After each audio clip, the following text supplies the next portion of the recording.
ମୁଁ ଯଚିନ୍ଦ୍ର କୁମାର ସାହୁ ପୂର୍ବତନ ସରପଞ୍ଚ ଉଷୁମା ଗ୍ରାମ ପଞ୍ଚାୟତ ବାରାଙ୍ଗ ବ୍ଲକ କଟକ। ଆପଣଙ୍କର ସୂଚନା ପାଇଁ ମୁଁ କହୁଛି ଆମ ପଞ୍ଚାୟତ ହେଉଛି ବାରାଙ୍ଗ ବ୍ଲକ ଅଧୀନ ଆଉ ବାରାଙ୍ଗ ତହସିଲ ଅଧୀନ। ଏହାର 4ଟି ରେଭିନ୍ୟୁ ଭିଲେଜ ଅଛି। ଗୋଟିଏ ଉଷୁମା, ଆଉ ଗୋଟିଏ ଆପଣଙ୍କର ହେଲା ସୁମାଣ୍ଡି, ଆଉ ଗୋଟିଏ ମୂଳକଦିନା, ଆଉ ଗୋଟିଏ ଦେଉକାଲି। ଏ 4ଟି ରେଭିନ୍ୟୁ ଭିଲେଜ। ଯେଉଁ ଜାଗା ଉପରେ ଆପଣ ଦେଖିକି ଆଇଲେ ସୀମା ବିବାଦ, ସେ ଜାଗାଟି ସମ୍ପୂର୍ଣ୍ଣ ଦେଉକାଲି ମୌଜା ଉଷୁମା ପଞ୍ଚାୟତ ଅଧୀନ। ଆପଣ ଇଏ ପଟ୍ଟା ବି ଦେଖିପାରିବେ ତାର।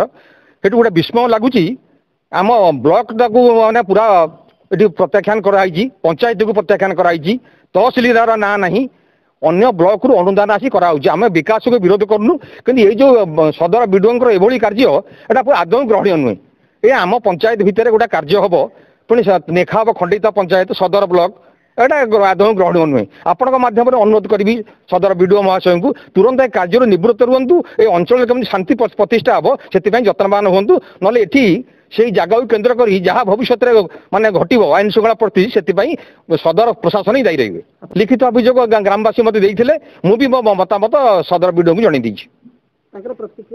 କିଛି ନାଇଁ, ସଦର ବ୍ଲକ ତରଫରୁ ଏପର୍ଯ୍ୟନ୍ତ କିଛି ପ୍ରତିକ୍ରିୟା ମିଳିନାହିଁ, ବରଂ କାର୍ଯ୍ୟ ଆଗେଇ ଚାଲିଛି।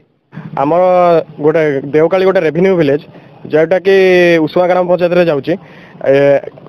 ସଦର ବ୍ଲକ ଖଣ୍ଡେଇତା ପଞ୍ଚାୟତ ଶଙ୍କ ଦାସ ଗ୍ରାମର କିଛି ପ୍ରୋଜେକ୍ଟ ଯେଉଁଟା ଆମ ଓଡ଼ିଶା ନବୀନ ପଟ୍ଟନାୟକର ଯେଉଁଟା ଏବେ ନୂଆ ଇଏ ଚାଲିଛି, ସ୍କିମ୍ରେ ଚାଲିଛି, ସେଇଟା ଆମର ଉଷୁମା ପଞ୍ଚାୟତରେ ଯେଉଁ ଖଣ୍ଡେଇତା ପଞ୍ଚାୟତ କାମ ସେଇଟା ଉଷୁମା ପଞ୍ଚାୟତରେ କରୁଛନ୍ତି। ତ ଆମେ ସେଥିପାଇଁ ଗ୍ରାମବାସୀ ସେଗୁଡ଼ାକୁ ବିରୋଧ କରୁଛୁ, ଦୃଢ଼ ବିରୋଧ କରୁଛୁ।